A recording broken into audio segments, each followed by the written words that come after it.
जय हिंद साथियों, स्वागत है आप सभी का यूट्यूब चैनल में। तो दोस्तों, जैसा कि आपने देख ही लिया, इस वीडियो में हम लोग बात करेंगे मानसून के बारे में। कंप्लीट जानकारी आपको मानसून के बारे में मिलेगी कि आखिरकार मानसून क्या है, कैसे इसकी उत्पत्ति होती है, यानी कि कंप्लीट जानकारी। बस वीडियो को आपको शुरू से लेकर के लास्ट तक देखना है। बीच में यदि आप छोड़ करके भागें तो मानसून आपको समझ में आने वाला नहीं है। तो आखिरकार मानसून है क्या और इसकी उत्पत्ति कैसे होती है, कैसे आता है, ठीक है। मानसून की उत्पत्ति कैसे होती है, और आपने सुना होगा कि मानसून में भी प्रकार होते हैं कि दक्षिण पश्चिमी मानसून आ रहा है। जैसे गर्मियों के दिन में बात करें तो दक्षिण पश्चिम मानसून से वर्षा होती है, और एक बरसात के समय, ठंड के समय, लगभग फरवरी के लगभग वर्षा होती है। उसे हम लोग कहते हैं वेस्टर्न डिस्टर्बेंस, यानी कि पश्चिमी विक्षोभ। तो वह वर्षा क्यों होती है, कैसे होती है। उसके अलावा मानसून जो आ गया तो मानसून लौटता भी है। तो मानसून जब लौटता है उसके बाद भी, मतलब तब भी वर्षा होती है। तो आखिरकार यह सब क्या है, कैसे होता है। आप यहाँ पर चित्र देख रहे होंगे, यह मानसून का दर्शाया हुआ कि कैसे कैसे कब कहाँ पहुँचेगा, लेकिन इतना ज़्यादा लाइनिंग है आपको समझ में नहीं आ रहा होगा। तो एकदम आसान तरीके से आपको समझाएंगे, बस वीडियो में दोस्त बने रहिए। आप यहाँ पर सभी का सभी स्लाइड देखिए, सब आपके लिए ही लाए हैं समझाने के लिए, और एकदम कंप्लीट जानकारी आपको इसी वीडियो में मिलेगी। बस वीडियो को छोड़ करके भागना नहीं है, लास्ट तक देखना है और आपको निश्चित रूप से समझ में आ जाएगा। और वीडियो को पूरा देखिए, समझ में आ जाए तो यहाँ पर सब्सक्राइब वाला बटन है, इसको भी दबाइएगा। घंटे के निशान को दबाकर ऑल वाले सेक्शन पे क्लिक कर देना है, और अच्छा लगे वीडियो तो लाइक भी करके अपने दोस्त यारों सहेलियों के पास शेयर कर देना है। चलिए देखते हैं। पहला सवाल आता है कि मानसून क्या है और कैसे आता है। दूसरा है मानसून की उत्पत्ति कैसे होती है, और यह सब तो हमने देखा ही है, ठीक है। तो देखिए, सबसे पहला आपका सवाल आता है कि आखिरकार बताइए मानसून क्या है। तो देखिए, मानसून एकदम सिंपल आसान भाषा में बात करें तो मानसून क्या है, एक तरीके से बादलों का समूह है जो कि बरसात कराता है। बादल को अमूमन मानसून कर देते हैं, लेकिन यहाँ पर देखेंगे मानसून मौसम शब्द से बना हुआ है, जिसका अर्थ होता है मौसम। मौसम और जलवायु, आपने दो चीज़ सुना होगा। मौसम जो लगातार, यानी कि 1 घंटा 2 घंटा 2 दिन 4 दिन में बदलता रहता है, बहुत ज़्यादा समय नहीं लेता है, उसको मौसम कहते हैं। गाना भी है ना, मौसम की तरह से तुम बदल तो न जाओगे। कभी सुना है कि जलवायु की तरह से तुम बदल तो न जाओगे? नहीं, क्योंकि जलवायु क्या होता है, एक लंबे समय अंतराल को जलवायु कहते हैं। मतलब लंबे समय अंतराल का जो बना रहता है। जैसे आपने सुना होगा कि सिंधु घाटी सभ्यता, जलवायु परिवर्तन, क्लाइमेट चेंज, यह एक लंबे अंतराल की घटना है। 10 साल, 15 साल, 100 साल, इसको जलवायु कहते हैं, ठीक है। लेकिन मौसम लगातार बदलता रहता है। मौसम का मतलब सिर्फ बरसात नहीं होता है, ठीक है। इसको भी आप ध्यान रखेंगे, सिर्फ और सिर्फ बरसात नहीं होता है। बरसात मानसून का हिस्सा भर है। मानसून आता है, बरसात होता है। वातावरण की एक पूरी प्रक्रिया या घटना है मानसून। इसके अलावा मौसमी बदलाव के कारण हवा की दिशा में होने वाला बदलाव है मानसून। मानसून से होती है बरसात, बरसात से मानसून नहीं होता है। तो हवा कैसे चलती है तो बरसात होता है। हल्का से एकदम समझिए, जैसे गर्मियों का सीजन चल रहा है, ठीक है। गर्मियों के सीजन में मान लीजिए यह सब तो पानी है, आप देख रहे हैं, यह स्थलीय क्षेत्र है, यानी कि जमीन वाला पहाड़ी वाला क्षेत्र है। अब बताइए, धूप यदि आएगी तो सबसे पहले कौन गर्म होगा? जाहिर सी बात है, पृथ्वी गर्म होती है, यानी कि स्थल वाला भाग गर्म होगा। पानी वाला जल्दी गर्म नहीं होता है। जब स्थल वाला भाग गर्म हो जाता है तो यहाँ की हवाएं क्या होती हैं, उठ जाती है, गर्म होकर के ऊपर उठ जाती हैं। जब ऊपर उठेंगी तो क्या होगा, इधर एक नीचे खालीपन वाला एरिया आएगा, और यहाँ पर फेरल के नियम, कोरियालिस बल के कारण यहाँ पर जब आगे अभी हम लोग देखेंगे तो हवाएं क्या है, उत्तरी गोलार्ध में दाहिनी तरफ मुड़ती हैं। अभी आगे उसको देख लेंगे, ठीक है। तो जब यहाँ पर खाली वाला स्थान हो जाता है तो यह सब हवाएं आती हैं, एक मौसम का हिस्सा है। तो मानसून एक तरीके से इधर ही आता है, और अपने साथ नमी वाला हवा भी होती है जो कि आकर बरस देता है। यह एकदम सिंपल भाषा हो गया। अब आइए देखते हैं मानसून। तो हमने बता दिया अरबी शब्द है, और इसको सबसे पहले किसने बताया था? हिप्पालस ने बताया था। इनके लगभग 100 वर्षों के बाद बुक में, यानी कि अपनी किताब में किसने वर्णन किया? अल मसूदी ने वर्णन किया था, ठीक है। अब हम लोग यहाँ पर आगे देखेंगे। देखिए, भारत है, तो भारत में हम लोग मानसून पढ़ रहे हैं, इंडियन मानसून पढ़ रहे हैं, तो भारत में वर्षा कैसे होती है। तो भारत में वर्षा का प्रकार की बात करें तो यहाँ पर 3 प्रकार मेनली आते हैं। एक होता है दक्षिण पश्चिम मानसून। दक्षिण पश्चिम मानसून क्या होता है, तो उससे पहले आप एक चीज़ दिशा निर्धारण समझ लीजिए, ठीक है। दिशा कैसे निर्धारण करते हैं, मान लीजिए यह पूरा हो गया, तो इस वाले साइड को हम लोग क्या कहते हैं, पूरब। आपके दाहिने साइड पूरब होता है और बाएं साइड में इसको हम लोग पश्चिम कहते हैं, ठीक है। ऊपर की ओर उत्तर दिशा कहा जाता है और नीचे की ओर दक्षिण दिशा कहा जाता है। यहाँ पर क्या कह रहा है कि दक्षिण पश्चिमी मानसून, यानी कि दक्षिण से और पश्चिम से मानसून आता है। तो देखिए दक्षिण पश्चिम यानी कि इधर से मानसून आएगा तो इसको क्या कहेंगे, दक्षिण पश्चिमी मानसून कहेंगे। और पूरे भारत में बात करें तो 80% जो बरसात होती है वह दक्षिण पश्चिम मानसून से ही होती है। अभी आगे हम देखेंगे। इसके बाद आता है लौटते हुए मानसून से वर्षा।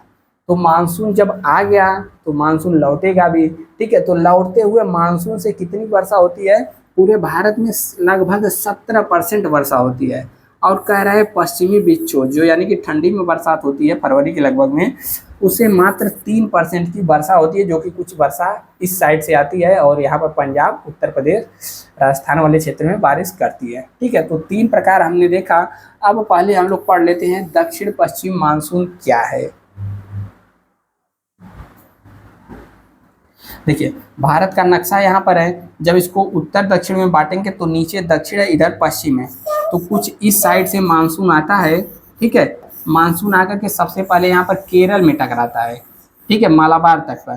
तो यही है दक्षिण पश्चिम मानसून, यानी कि दक्षिण यहाँ पर हिंद महासागर हो गया, हिंद महासागर से यहाँ पर मानसून आता है तो दक्षिण पश्चिम साइड में टकरा करके इधर से ही प्रवेश करता है, ठीक है। 2 शाखाओं में बढ़ जाता है। जब यहाँ पर टकराएगा तो एक शाखा यहाँ पर अरब सागर इसे कहते हैं, ठीक है। इधर वाला समुद्र क्या है, अरब सागर है, और इधर वाला क्या है, बंगाल की खाड़ी है,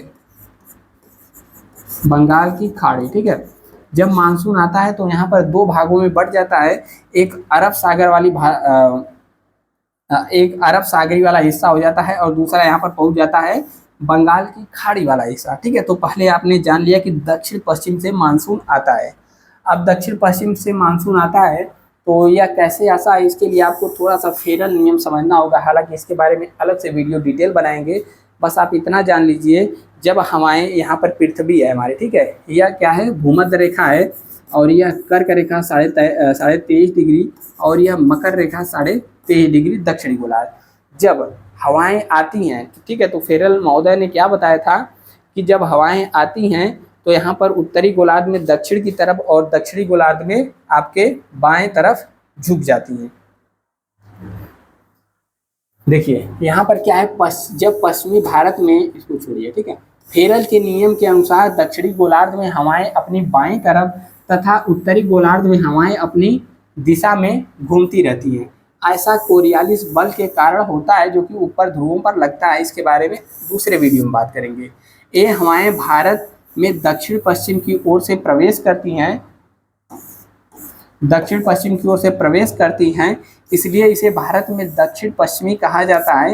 हिंद महासागर के ऊपर से आने के कारण दक्षिण पश्चिमी केरल के मालाबार तट पर सबसे पहले टकराता है। क्या कह रहा है, हिंद महासागर से आने के कारण, ठीक है, हिंद महासागर से आने के कारण, हिंद महासागर से आने के कारण। फोटो कहाँ गया, देखिए दूसरा यहाँ पर हम लोग इमेज लगा के उसमें थोड़ा सा समझ लेते हैं, फिर आगे अभी हम लोग जाएंगे, ठीक है। कह रहा है कि हिंद महासागर से आने के कारण। यहाँ पर जब आप लोग मैप में देखेंगे,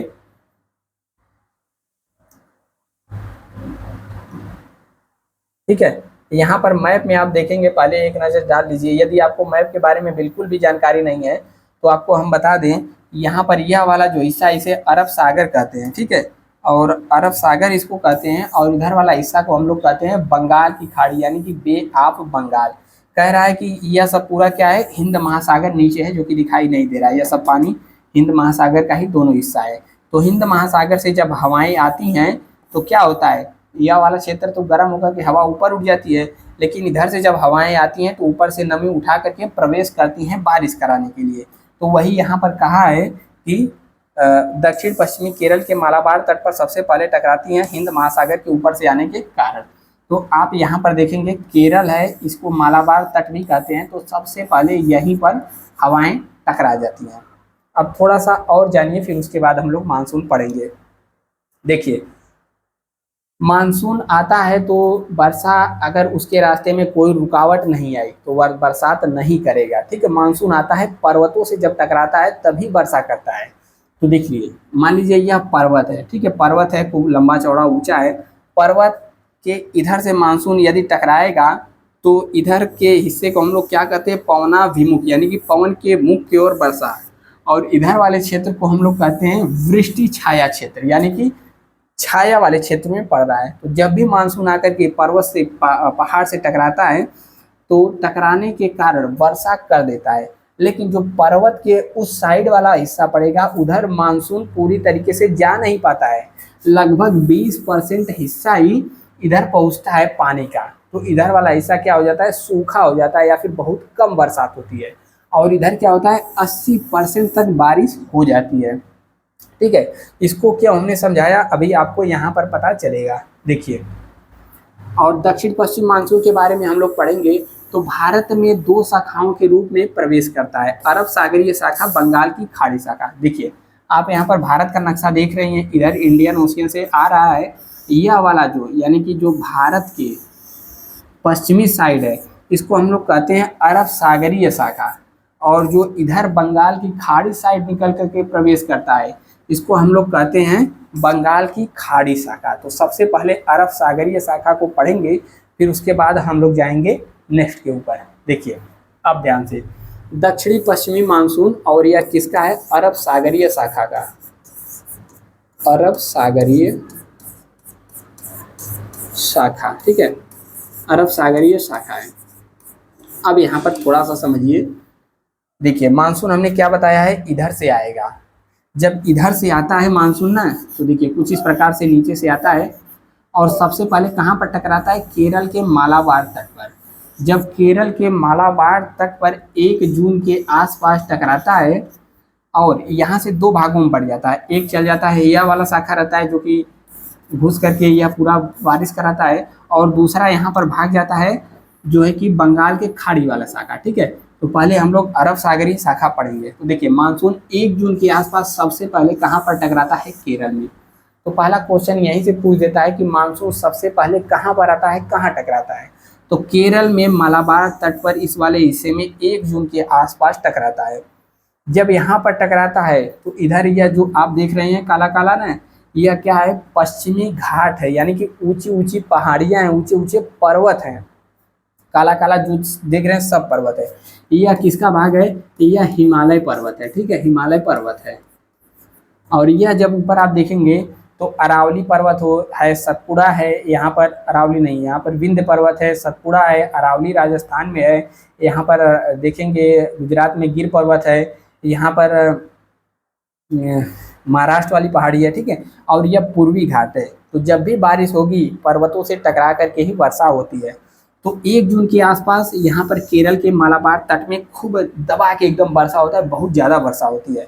और केरल में वर्षा इतनी ज़्यादा होती है, इतनी तीव्र गति से होती है, इसको यहाँ की मिट्टियाँ लिंचिंग प्रोसेस इसको क्या कहा जाता है। क्या होता है कि मान लीजिए मिट्टियाँ यहाँ पर हैं, यहाँ पर बहुत तेज़ी से खूब वर्षा होगी, तो इसमें क्या होगा, जो छोटे छोटे कण हैं वह सब क्या होंगे, नीचे बैठ जाएंगे, और जो बड़े बड़े कण हैं मिट्टी के वह सब क्या है, ऊपर ही रह जाएंगे।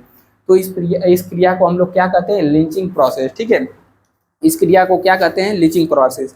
और कहाँ पर देखने को मिलता है, यह केरल में ही देखने को मिलता है। यहाँ पर मूसलाधार जब बारिश होती है, इस प्रक्रिया को लिंचिंग कहते हैं। और इसमें किसकी खेती बढ़िया होती है बताइए, इसमें काजू हो गया, ठीक है, इसके अलावा नारियल हो गया, चाय हो गया, यह सब के बागान कहाँ पर मिलते हैं, केरल में ही ज़्यादा मिलते हैं। क्योंकि इस प्रकार से जो मिट्टियाँ रहती हैं इन सब चीज़ों के लिए काफ़ी लाभदायक होती हैं। चाय, काजू, बादाम, नारियल, यह सब यहाँ पर ज़्यादा होता है। यहाँ पर लैटराइट मिट्टी पाई जाती है, ठीक है।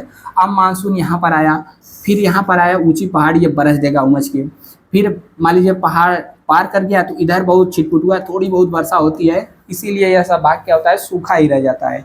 और यह सब हिस्सा बहुत ऊंचा ऊंचा तक है, फिर यहाँ पर महाराष्ट्र में आया तो यहाँ पर भी झमाझम पूरा मूसलाधार, यह सब पूरा पश्चिमी घाट जो देख रहे हैं यह सब मैदानी क्षेत्र है, यहाँ पर बहुत ज़्यादा बारिश करता है। लेकिन महाराष्ट्र का वहीं पे यह वाला हिस्सा जब देखेंगे, जो कि महाराष्ट्र का कुछ हिस्सा सूखा रह जाता है, इधर वाला क्यों, क्योंकि यहाँ पर बारिश ही, लातूर वातूर का नाम आपने सुना होगा, लातूर हमेशा सूखा ही रहता है। देखिए अब यहाँ पर मानसून आया, मानसून तो पूरा आएगा ना, एक जगह तीर जैसा तो आएगा नहीं, आया फिर धीरे धीरे यहाँ पर पहुँचता है। ठीक है, यहाँ पर जब पहुँचता है तो यहाँ पर इसको स्पेस मिलता है, यहाँ पर सतपुड़ा पहाड़ी हो गई, बिंद पहाड़ी हो गई, मानसून पहुँचा यहाँ पर। और यह सब क्या है, नदी का घाटी क्षेत्र है, तो यहाँ पर भी खूब दबा के वर्षा होती है। किस वाले हिस्से में, बिंद और यहाँ पर सतपुड़ा पर्वत के बीच में। ठीक है, तो यहाँ पर वर्षा एकदम बढ़िया से होती है, और जो थोड़ी बहुत इधर निकलती है तो मिल जाती है इस वाले मानसून में जाकर के। ठीक है, तो इधर वर्षा हुई और फिर मानसून आया, टकराया यहाँ पर गिर पर्वत में, तो यह पर्वत क्या है, ऐसे है, तो मानसून को पूरा रोक देता है। और यहाँ पर ठीक है, यहाँ वाले हिस्से में जम करके बारिश होती है, जब जम के बारिश होगी तो यहाँ पर अच्छे पेड़ पौधे वन यह सब उग जाएंगे। ठीक है, तो यहाँ पर सब चीज़ यह ज़्यादा देखने को मिलता है। लेकिन जब इस प्रकार से रोक दिया पर्वत आकर के मानसून को, तो मानसून इसके पार जा पाएगा, नहीं जा पाएगा। जैसे इधर बहुत कम वर्षा हुई, वैसे इधर भी बहुत कम वर्षा होती है, तो इधर मानसून जा नहीं पाता है। ठीक है, तो यह हिस्सा भी क्या रह जाता है, सूखा रह जाता है। अब मानसून यह सब आया, इधर पाकिस्तान में घुस जाएगा, और यहीं से कुछ मानसून यहाँ पर राजस्थान में जब प्रवेश करता है तो यहाँ पर आपको अरावली की पहाड़ियाँ दिख जाएंगी। ठीक है, अरावली की पहाड़ियाँ कैसी हैं, एकदम मानसून के समानांतर पड़ जाती है, समांतर पड़ जाती हैं। ठीक है, तो जो भी मानसून इस प्रकार से जाता है तो मानसून को यह पहाड़ रोक ही नहीं पाता है। बारिश कैसे होती है, जब पहाड़ रोकता है पर मानसून को, तभी ना यह रोक नहीं पाती है, इसके समानांतर ही क्या होता है, मानसून निकल जाता है। इसीलिए यह जो पूरा क्षेत्र है, राजस्थान का क्षेत्र है, सूखा पड़ जाता है बेचारा। ठीक है, यहाँ पर बारिश नहीं होती है गर्मी वाले मौसम, गर्मी वाले मानसून से, यानी कि दक्षिण पश्चिमी मानसून से, इसीलिए राजस्थान पूरा का पूरा सूखा क्षेत्र रह जाता है। लेकिन राजस्थान एक एकलौता मरुस्थल है पूरे वर्ल्ड का, जहाँ पर सबसे ज़्यादा जनसंख्या निवास करती है। क्यों निवास करती है, अभी हम लास्ट में आगे बात करेंगे। लेकिन इसीलिए क्या है, यहाँ पर सूखा वाला क्षेत्रों को भी मरुस्थल का निर्माण करता है। अब यह मानसून इधर से गया, इधर से जा करके यहाँ पर देखेंगे दिल्ली हो गया, दिल्ली वाले क्षेत्र में भी काफ़ी वर्षा हो जाती है। क्यों, क्योंकि इधर से यह वाला मानसून भी जा करके दिल्ली में मिल जाता है, और दिल्ली में उमस की वर्षा होती है। अक्सर आपने सुना होगा दिल्ली में बारिश के मौसम में पानी ज़्यादा लग जाता है। फिर मानसून यहाँ पर पहुँचता है धर्मशाला वाले क्षेत्र में। ठीक है, तो यहाँ पर भी बहुत ज़्यादा वर्षा होती है, क्योंकि यहाँ पर देखेंगे ऊंचे ऊंचे पर्वत हैं, यह मानसून को रोक लेते हैं और बहुत ही जोरदार वर्षा होती है। इसके बाद जब यहाँ पर ऊपर देखेंगे तो यह सब मानसून पहुँच नहीं पाता है, क्योंकि इधर इतना ऊंचे ऊंचे पहाड़ियाँ हैं, ट्रांस हिमालय हो गया, ठीक है, काराकोरम, लद्दाख, जास्कर, इधर मानसून पहुँच नहीं पाता है। इसीलिए यह सब हिस्सा भी क्या रह जाता है, यहाँ पर बारिश नहीं होती। मानसून सबसे ज़्यादा वर्षा कहाँ पर कराता है, धर्मशाला में कराता है।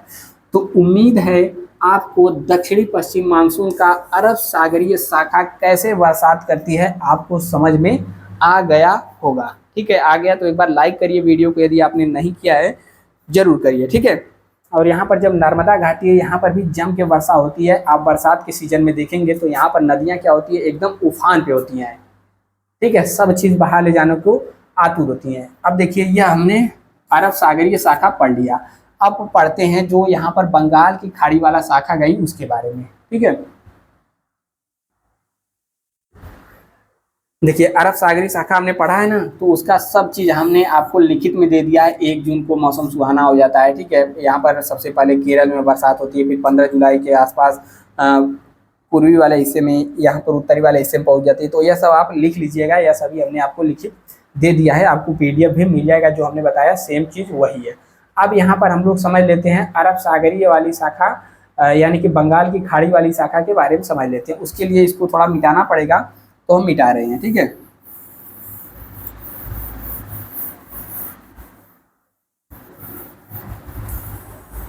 अब देखिए, अब कौन सी शाखा आएगी, बंगाल की खाड़ी वाली शाखा, बंगाल की खाड़ी वाली शाखा।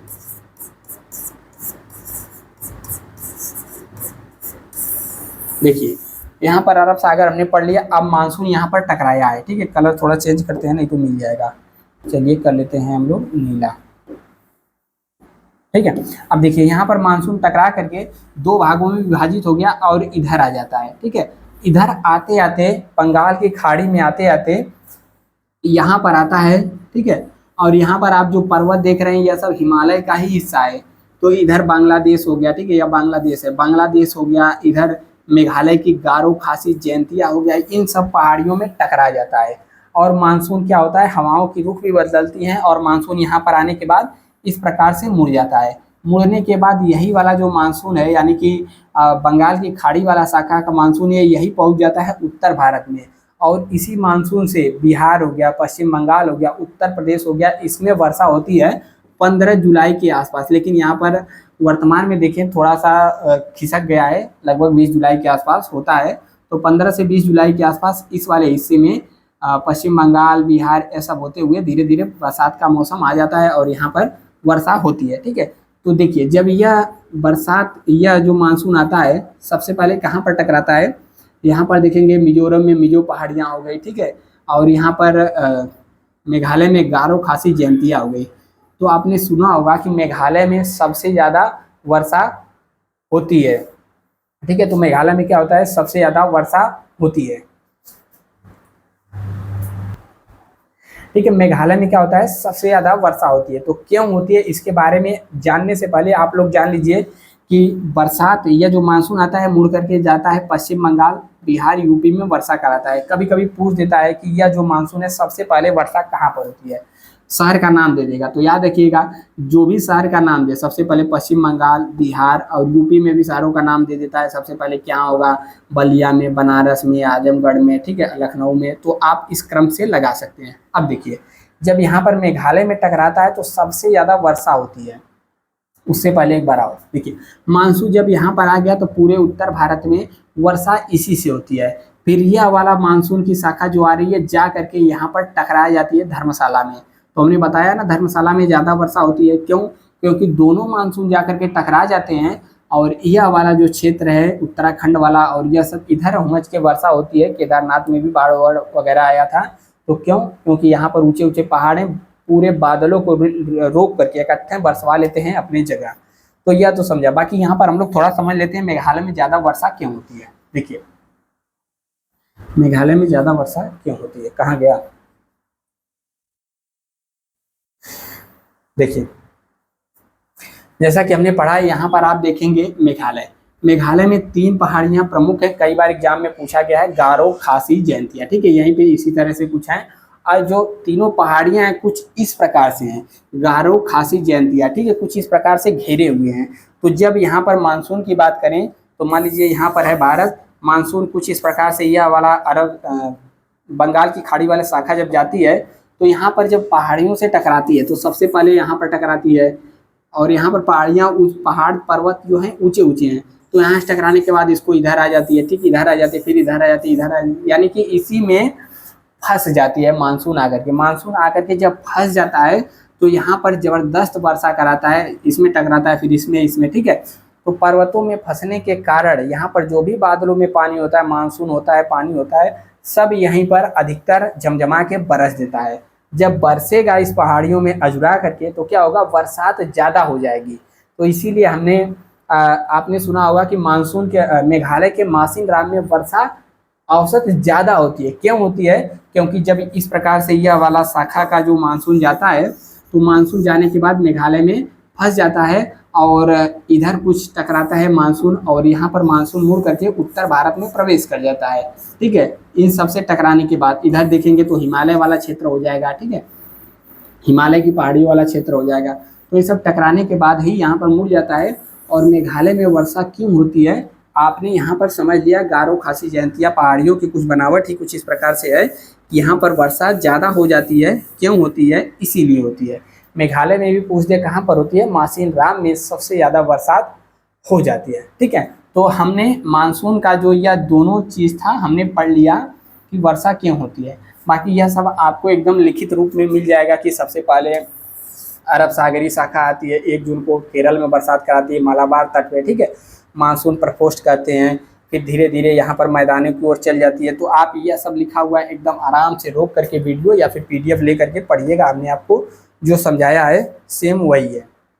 बाकी यहाँ पर बात कर लेते हैं लेह लद्दाख की, ठीक है। तो भारत का मैप कुछ इसी प्रकार से है, ठीक है। तो यह जो ऊपर लेह लद्दाख वाला क्षेत्र पड़ जाता है ना, तो इधर ट्रांस हिमालय इसको कहते हैं, ठीक है। ट्रांस हिमालय यानी कि हिमालय के पार वाला क्षेत्र। तो बहुत ही ज़्यादा ऊंची ऊंची पहाड़ियाँ हैं, पर्वत हैं, यहाँ पर पर्वत सबसे ऊंचा होता है, ठीक है। तो ज़्यादा ऊंचे ऊंचे पर्वत हैं, इधर मानसून पहुँच नहीं पाता, इसीलिए यहाँ पर यह सब सूखाग्रस्त ही रह जाता है। लेह लद्दाख में बरसात वगैरह ज़्यादा नहीं होती है या फिर नहीं के बराबर ही होती है, ठीक है। तो यह चीज़ हमने मानसून के बारे में पढ़ लिया। अब क्या आता है हमारा, देखिए, लौटते हुए मानसून से बरसात। अब जब मानसून आया है तो लौटेगा भी, कोई भी चीज़ जब आता है तो लौटता भी है। तो लौटेगा क्यों, इसके पीछे आप लोग थोड़ा सा समझेंगे।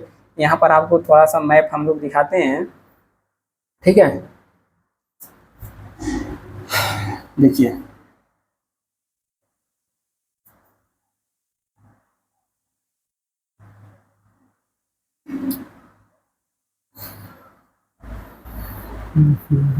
चलिए यहीं समझ लीजिए, ठीक है।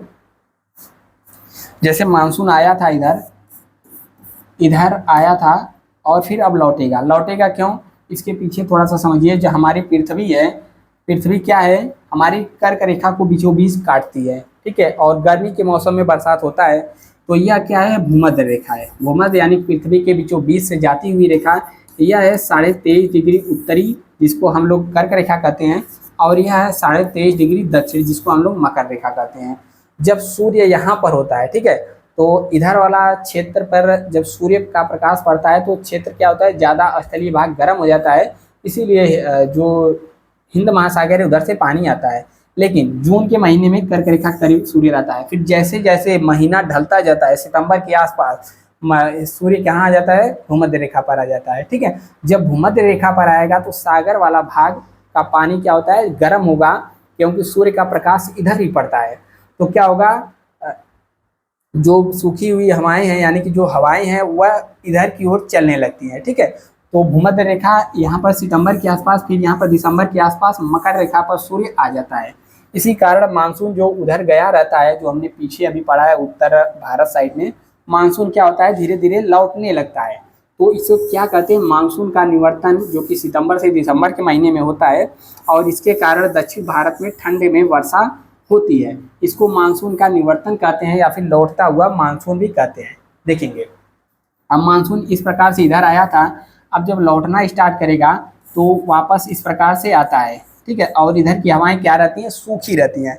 जब इधर से लौटता है तो यहाँ पर बंगाल की खाड़ी से जल उठा लेता है, और जल उठा लेने के कारण हवाएं क्या हो जाती हैं, नम हो जाती हैं। और इधर वाला जो उड़ीसा, यह सब जब क्षेत्र पड़ता है ना, तो उस महीने में क्या होता है, बहुत ज़बरदस्त हवाएं चलती हैं, सूखी सूखी हवाएं चलती हैं, बारिश नहीं होती है। लेकिन यहाँ से जब पानी उठा लेता है तो आप नीचे दक्षिण भारत का क्षेत्र देखेंगे, कुछ इस प्रकार से बना है।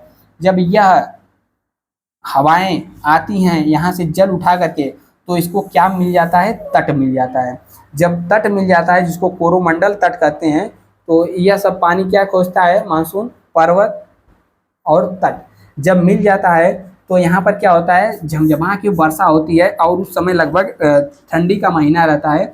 तो क्वेश्चन भी पूछता है कि दक्षिण भारत में ठंड के समय वर्षा क्यों होती है, तो लौटते हुए मानसून के कारण होती है। और इधर देखेंगे तो एकदम सूखी सूखी हवा ही रहती है। आसान भाषा में आपने समझ लिया, बाकी डिटेल आपको लिखित मिलेगा, ठीक है। तो यह सब हवाएं आ करके जब जल उठा लेती हैं तो इधर वर्षा कर देती हैं, और ठंड के मौसम में कोरोमंडल तट पर खूब झमाझम एकदम बढ़िया वाली बरसात होती है इधर, ठीक है। तो लौटता हुआ मानसून आपने थोड़ा समझा। अब यहाँ पर हम थोड़ा सा नेक्स्ट आते हैं, देखिए। अब हम लोग पढ़ लेते हैं पश्चिमी विक्षोभ। पश्चिमी विक्षोभ से क्या होता है, और यहाँ पर जब आपने लौटता हुआ मानसून से पढ़ा ना, तो लौटते हुए मानसून से वर्षा कितनी होती है, 17% लौटते हुए मानसून से होती है। यहाँ पर हमने आपको शुरू में ही दिखाया था कि किससे कितनी वर्षा होती है, ठीक है। कहाँ गया, देखिए, लौटते हुए मानसून से कितनी वर्षा होती है, 17%। और यहाँ पर दक्षिणी मानसून से 80%, और जो पश्चिमी विक्षोभ है उससे 3% वर्षा होती है, तो हम लोग आते हैं अपने पुराने वाले पेज पर। ठीक है, देखिए क्या आता है, पश्चिमी विक्षोभ। तो आखिरकार क्या है पश्चिमी विक्षोभ, इससे वर्षा कैसे होती है। तो पश्चिमी विक्षोभ से पूरे बरसात का भारत में 3% वर्षा होती है। 3% ही क्यों होती है, चलिए समझते हैं। पश्चिमी विक्षोभ जिसको हम लोग वेस्टर्न डिस्टर्बेंस कहते हैं और यह पश्चिम साइड से आती है। आप यहाँ पर मैप देखेंगे तो मैप में ऊपर की ओर उत्तर को लिखा जाता है, नीचे की ओर दक्षिण को कहा जाता है, और आपके दाहिने साइड पूर्व दिशा होती है और इधर पश्चिम दिशा होती है। तो वेस्टर्न डिस्टर्बेंस यानी कि पश्चिमी विक्षोभ, इससे बरसात क्या होती है, इधर से कुछ आती है, इसीलिए इसको हम लोग पश्चिमी विक्षोभ कहते हैं। अब इधर क्यों आती है और इससे वर्षा कब होती है, तो ठंड के दिनों में। ठंड के दिनों में कब, जनवरी लास्ट या फिर फरवरी, मान लीजिए कभी कभी तो मार्च तक इसका देता है। ठीक है, तो जनवरी फरवरी के लगभग में ठंड के मौसम में वर्षा होती है। और यह जो पश्चिमी विक्षोभ से वर्षा होती है, यह उस समय गेहूं की फसल लहरा रही होती है। ठीक है, जनवरी के लगभग में, तो गेहूं के लिए एकदम अमृत का काम करती है, टॉनिक की काम करती है पश्चिमी विक्षोभ। तो इतना बार हमने सुन लिया पश्चिमी विक्षोभ, पश्चिमी विक्षोभ। चलिए अब आपको समझाते हैं पश्चिमी विक्षोभ क्या है। भारत का मैप देख रहे हैं, इधर से हवाएं आकर के, मानसून आकर के बरसात करता है ठंड के मौसम में। तो आपके सामने है पूरे वर्ल्ड का मैप, और वर्ल्ड के मैप में आप इधर देखेंगे तो हो जाएगा अटलांटिक सी। ठीक है, यस आकार का क्वेश्चन भी पूछता है कि यस आकार का कौन सा सागर है, तो अटलांटिक जो ओशियन है, अटलांटिक महासागर है, यस आकार का है। और यहाँ पर आप देखेंगे तो अपना प्यारा भारत दिख जाएगा। इसको एक बार हम अच्छे से बना देते हैं। ठीक है, यह हो गया भारत। और पश्चिमी विक्षोभ क्या है, चलिए यहाँ पर जान लेते हैं। देखिए इधर एक हवा चलती है जिसको जेट स्ट्रीम कहा जाता है, बहुत ही तेजी गति से किस दिशा की ओर, पूर्व दिशा की ओर, इधर की ओर बहती है। ठीक है, पूर्व दिशा की ओर। ठीक है, लेकिन भारत के सापेक्ष में देखेंगे तो किधर से आएगी, पश्चिम की ओर से आएगी। इधर से तेजी से हवा चलती है और आपको यहाँ पर दिख जाएगा मेडिटेरेनियन सी, यानी कि भूमध्य सागर। भूमध्य सागर से जब यह हवा आती है, गर्म हवा आती है, तो यहाँ पर क्या करती है, क्या करती है, भूमध्य सागर से जल उठा लेती है। जब इसके ऊपर आती है तो भूमध्य सागर से जल उठा करके कुछ इसी दिशा में बढ़ते हुए आती है, बढ़ते हुए आती है। ठीक है, और यहाँ पर आप देख जाएंगे तो क्या पड़ जाएगा, आपको हिमालय वाला भाग दिख जाएगा। ठीक है, कुछ इसी प्रकार से है ना। तो इधर पाकिस्तान वाले क्षेत्र में इस पर्वत का क्या नाम है, इस पर्वत का क्या नाम है पाकिस्तान वाले क्षेत्र में। ठीक है, आप यहाँ पर देखेंगे हिमालय हो गया, और हिमालय का इधर कुल्लू सा यह सब चला गया, और ये एक यहाँ पर पाकिस्तान में आ जाता है। ठीक है, तो जब इधर से वेस्टर्न डिस्टर्बेंस यानी कि भूमध्य सागर से जब मानसून आता है तो यहाँ पर टकरा जाता है। ठीक है, और यह पूरा नहीं है, यहाँ पर जब नीचे जैसे जैसे बढ़ते जाएंगे पश्चिमी साइड में, यहाँ पर पतला हो गया है, नीचे वाला पर्वत क्या है, पतला है। तो इधर से आता है तो इससे टकरा जाता है, यहाँ पर भी वर्षा करता है, लेकिन ठीक है यह भारत में भी आ जाता है। इसको पार करके भारत में जब प्रवेश करता है तो भारत में उस समय किसकी फसल, गेहूं की फसल लहरा रही होती है। पंजाब हो गया, ठीक है, हरियाणा हो गया, यूपी के पश्चिमी साइड, यह सब गेहूं की फसल लहरा रही होती है। तो यह आने के बाद क्या करता है, यहाँ से भारत में प्रवेश कर जाता है। और यहाँ पर आपने देख ही लिया पर्वत है, तो क्या इसकी रफ्तार को धीमा कर देता है। जब रफ्तार को धीमा कर देगा तो भारत में क्या होगा, एकदम बरसात क्या होगी, रिमझिम बरसात पड़ेगी, बूंदाबांदी होगा। ठीक है, हल्का बरसात होता है। तो यही सब बरसात क्या होता है, उस समय गेहूं की फसल, चना की फसल लहरा रही होती है, उसके लिए एकदम टॉनिक का काम करता है, अमृत का काम करता है। तो यह पंजाब, हरियाणा, उत्तर प्रदेश और बिहार तक पहुंच जाता है। यही है पश्चिमी विक्षोभ। और यह कब होता है, तो जनवरी और फरवरी के, जनवरी लास्ट या फिर फरवरी के महीना तक, जनवरी फरवरी ठंडी में होता है। तो ठंडी के सीजन में वर्षा इसी से होती है, इन सब वाले हिस्से में नहीं पहुंच पाता है। ठीक है, तो आपने यहाँ पर समझ लिया कि यहाँ पर वर्षा ठंडी के मौसम में कैसे होती है। इधर से जेट स्ट्रीम हवा चलती है, भूमध्य सागर से जल उठा लेती है और यहाँ पर आकर के बरस देती है। ठीक है, चलिए अब थोड़ा सा और समझ लेते हैं।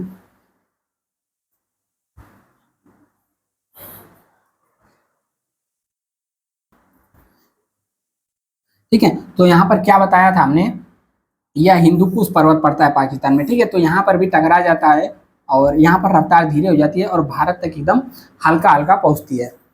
अब देखिए वही चीज़ एक बार फिर से समझिए भारत के मैं संदर्भ में, ठीक है। इधर से हवाएं आई, मानसून आया, पश्चिमी विक्षोभ आया, ठीक है, यहाँ पर टकरा गया और यहाँ पर यह जो है पतला वाला भाग है, यानी कि इधर से भी, इधर पर्वत ज़्यादा ऊंचा नहीं है, तो इधर से प्रवेश कर जाता है। यहाँ पर देखिए कि पंजाब हो गया, हिमाचल प्रदेश, ठीक है, हरियाणा, न्यू दिल्ली, इधर से प्रवेश करता हुआ धीरे धीरे यह उत्तर प्रदेश में और धीरे धीरे बिहार तक पहुंच जाता है। और यहाँ के फसलों में, यानी कि रबी की फसल लगी होती है।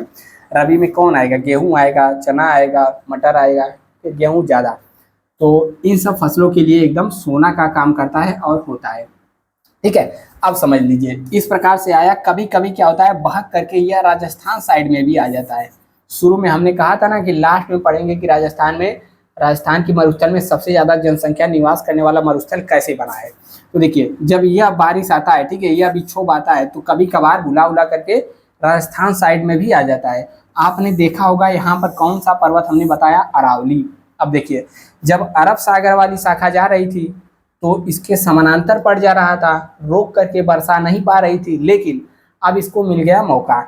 अब इधर से जब यह डिस्टरबेंस आता है तो उसके, यानी कि उसके रास्ते में रुकावट का कार्य करती है और यहाँ पर रोक करके वर्षा कर देती है, ठीक है। कभी कभी तो बाढ़ भी आ जाती है। एक बार लगभग 2002 या 3-4 के आसपास राजस्थान में बाढ़ भी आई थी इसी के कारण, ठीक है। तो इधर भी राजस्थान में भी छिटपुट वर्षा हो जाती है, इसी कारण यहाँ पर जनसंख्या भी निवास करती है। तो पूछ दे यहाँ पर दुनिया में यह एक ऐसा थार का मरुस्थल है जहाँ पर सबसे ज़्यादा जनसंख्या निवास करती है अन्य की तुलना में।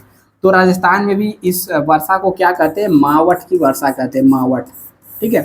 तो यहाँ पर भी रिमझिम वर्षा होती है।